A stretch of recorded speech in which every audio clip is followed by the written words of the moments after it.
ഒരു ഘട്ടത്തിലും അമേരിക്കയുടെ മുമ്പിൽ മുട്ടുമടക്കാതെ ചങ്കൂറ്റത്തോടെ നെഞ്ചുറപ്പോടുകൂടി നിന്നിട്ടുള്ള ഒരു രാജ്യമാണ് നമ്മുടെ ഇന്ത്യ എന്നത് ഒരു പൗരൻ എന്നുള്ള നിലയിൽ അഭിമാനത്തോടെ തന്നെ പറയാൻ പറ്റും. ഇന്ത്യയുടെ മേല് താരിഫ് ചുമത്തി ഇന്ത്യയെ കൊണ്ട് അങ്ങ് എന്തൊക്കെയോ നേടിക്കളയാമെന്നുള്ള അമേരിക്കയുടെ മോഹങ്ങളെ ഇന്ത്യ എങ്ങനെയാണ് നേരിട്ടത് എന്ന് കാണൂ. അതായത് നമ്മുടെ കേന്ദ്രമന്ത്രി പീയൂഷ് ഗോയൽ പറഞ്ഞത് എന്താണ്? അമേരിക്കയുമായിട്ട് നമ്മൾ ചർച്ച നടത്തുന്നുണ്ട്, ഒരു തിടുക്കവുമില്ല.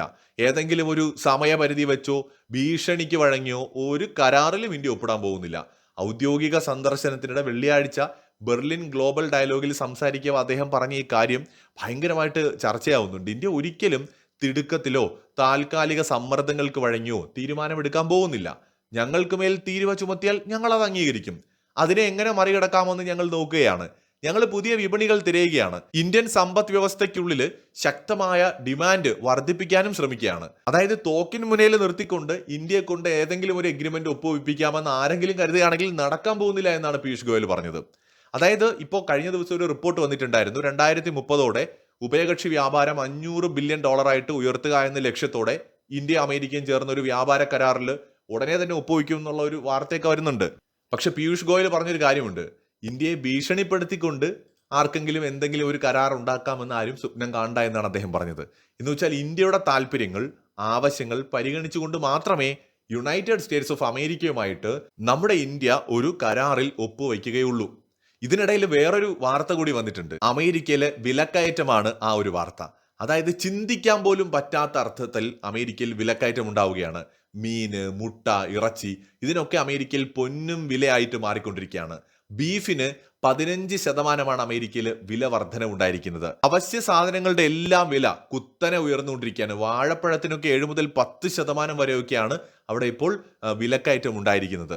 അതായത് എല്ലാ അർത്ഥത്തിലും അമേരിക്കൻ ജനതയുടെ മേലാണ് അവർ ചുമത്തിയ നികുതി ചെന്ന് വീണിരിക്കുന്നത്. അപ്പൊ ട്രംപിനെതിരെ വലിയ ജനകീയ പ്രക്ഷോഭങ്ങൾ അമേരിക്കയിൽ ഉണ്ടാവുന്നതിന്റെ റീസൺ അയാൾ ഉണ്ടാക്കി വെച്ച ഈ ഒരു പരിപാടി, ഈ ഒരു താരിഫ് ആത്യന്തികമായിട്ട് അമേരിക്കയെ തന്നെ ബാധിക്കുന്നു എന്നുള്ളതാണ്. ഈ ഭക്ഷ്യ ഉൽപ്പന്നങ്ങളൊക്കെ, പ്രത്യേകിച്ച് നമ്മുടെ ഈ മത്സ്യങ്ങളൊക്കെ ഉണ്ടല്ലോ, ഇതിന്റെ കയറ്റുമതിയിൽ ഇന്ത്യ ലോകത്തെ വളരെ പ്രധാനപ്പെട്ട ഒരു രാജ്യമാണ്. അപ്പൊ ഇതിന്റെ എല്ലാം കയറ്റുമതി ഈ ഒരു താരിഫ് വന്നതോടെ ബാധിച്ചിട്ടുണ്ട്, ഇതിനെയൊക്കെ ബാധിച്ചിട്ടുണ്ട്.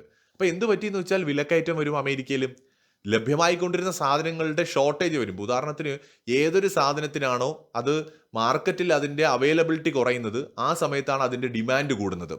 ഇപ്പൊ സ്വർണം എന്തുകൊണ്ടാണ് ഇത്രയും ഡിമാൻഡ് ഉള്ളതെന്ന് ചോദിച്ചാൽ അത് നമുക്ക് ഈസി ആയിട്ട് കിട്ടാത്തത് കൊണ്ടാണ്. വെള്ളിക്ക് അത്രയും വിലയില്ല.